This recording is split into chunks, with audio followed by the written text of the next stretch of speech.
Merry Christmas from Frankenstein Custom Works. Since the last video there, I got a little bit more work done on our phazer mashup from new to old. Skis are on there, steering's hooked up and working.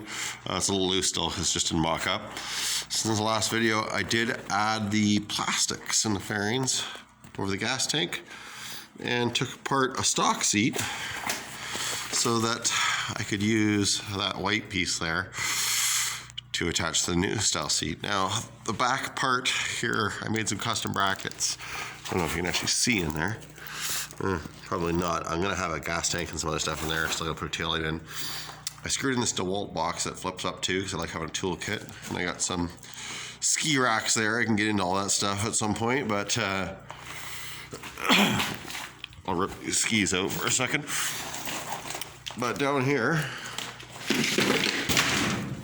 where these ski brackets are, I made some nice angle iron brackets there, you can see, to help strengthen that corner. And then there's the ski bracket there, and then there's the brackets underneath. And then there's some custom brackets here, which I'm not quite finished with because, well, track's still not tight.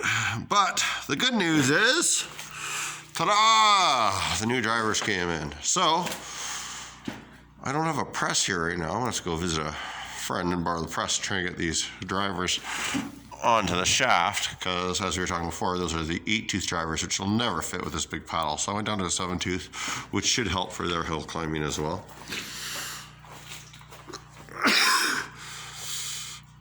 It's coming together pretty good. Next video, hopefully I can have that track completely installed, make sure everything's good. I'd like to get these handlebars set up all completely finished up. I'm gonna have to find, I think, probably some extended cables though, but I'm still not gonna do that yet because I'm not 100% sure what's going on my motor. I am still really on the fence on whether or not I'm gonna put a stock 500 in there, phazer motor, or whether or not I'm going to take a motor from the Excel here. Now, seeing how we're on camera for a second, we might as well take a second and just discuss this. Yeah, I'll just open the hood here of our Excel. Oh.